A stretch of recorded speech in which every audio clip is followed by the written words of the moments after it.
Dr. Isa Daud dalam bukunya yang berjudul Kemunculan Dajjal di Segitiga Bermuda yang diterbitkan tahun 2000 mengatakan bahwa Dajjal lahir 100 tahun sebelum kelahiran Nabi Musa alaihissalam. Dia diberi nama Musa, dan nama itu berasal dari kata terapung dalam bahasa Mesir. Karena ketika Dajjal masih kecil, dia terapung di atas air sebagai akibat dari bencana tsunami yang terjadi di negeri Samira, Palestina. Nama lengkap Dajjal adalah Musa Samiri yang berarti Musa dari negeri Samira. Oleh karena itu, dua Musa yang sangat dihormati oleh orang-orang Bani Israel adalah Musa bin Imran yang kemudian menjadi Rasul, dan Musa Samiri yang dianggap sebagai keturunan Dajjal dan utusan iblis laknatullah. Dari keluarga yang menyembah patung sapi, Dajjal dilahirkan, yang disebut dalam Al-Quran sebagai Ijlu, yang berarti anak sapi. Dajjal berasal dari hubungan sedara.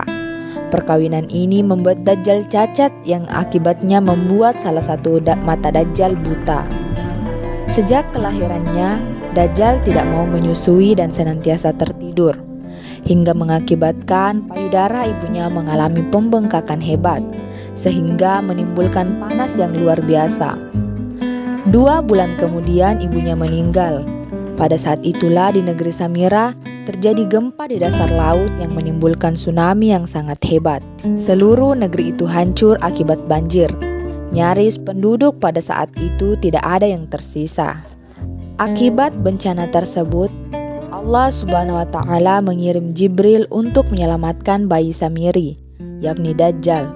Ketika ia terapung di atas laut, malaikat Jibril membawa Samiri ke dalam sebuah gua. Di dalam gua di tengah pulau terpencil itu, malaikat Jibril memberinya air susu dari surga yang keluar dari jempolnya. Dan begitulah Samiri dibesarkan sebagai anak dari Raja Malaikat Jibril alaihissalam. Banyak pengetahuan yang didapat Samiri dari Jibril, meski bukan dalam kata-kata. Di antara pengetahuannya adalah setiap benda yang disentuh oleh Jibril bisa hidup, seolah-olah ada ruhnya. Karenanya Jibril diberi gelar Ruhul Kudus atau Ruhul Amin. Konon ketika Nabi Isa menghidupkan orang-orang mati di hadapan Bani Israel, Jibrillah yang membantunya dengan cara menempelkan sayapnya di atas kuburan-kuburan. Pengetahuan inilah yang kelak menyesatkan Bani Israel menjadi penyembah patung anak sapi dari emas ketika Nabi Musa bersemedi di Gunung Tursina selama 40 hari. Kisah ini dengan sangat panjang lebar dimuat dalam Al-Quran surat Toha. Samiri keluar dari persembunyiannya pada usia remaja. Sejak saat itu Samiri memiliki cita-cita yang aneh. Ia ingin menjadi Tuhan dan agar orang-orang menghormatinya. Ini adalah hasil dari pergaulan Samiri dengan malaikat Jibril. Selain itu, Samiri diberi kesehatan dan kecakapan luar biasa dari Allah Subhanahu wa Ta'ala. Sebuah cerita mengatakan bahwa Dajjal tidak pernah tua atau pikun. Setiap orang yang berusia 100 tahun akan kembali muda. Ini adalah beberapa keuntungan yang diberikan Allah kepada Dajjal Samiri. Jadi, Dajjal memutuskan untuk mengunjungi guru sihir terkenal dan belajar dari mereka. Seorang penyihir dari Yaman adalah salah satu guru terkenal.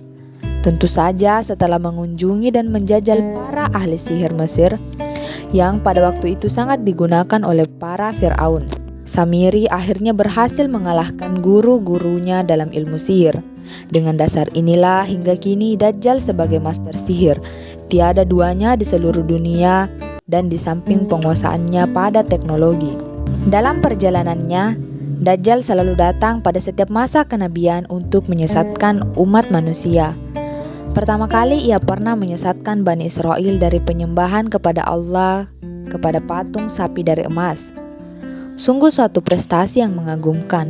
Disebut mengagumkan karena pada waktu itu ada Nabi Harun sebagai pembimbing ruhani di tengah-tengah mereka.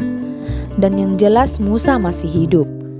Hanya saja sedang bermeditasi di Bukit Tursina.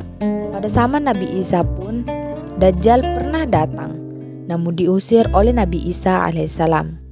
Namun Dajjal berhasil menyesatkan umat setelah kematian Nabi Isa pada usia 33 tahun. Pada zaman Rasulullah SAW pun Samiri mendatangi dan hidup dengan para sahabat. Ia memiliki nama Samara. Lalu kemudian Umar bin Khattab bermaksud untuk membunuhnya. Namun Rasulullah SAW melarangnya, sama seperti nabi-nabi terdahulu, Nabi Musa dan Isa. Ia selalu membiarkannya. Karena dibiarkan hidup, Samiri menyesatkan banyak orang dengan leluasa. Nabi palsu dan sekte sesat Islam pasti merupakan bagian dari perbuatan Dajjal. Ribuan hadis palsu yang dibuat oleh orang Yahudi dan orang Muslim munafik pasti dipengaruhi oleh Dajjal. Samiri.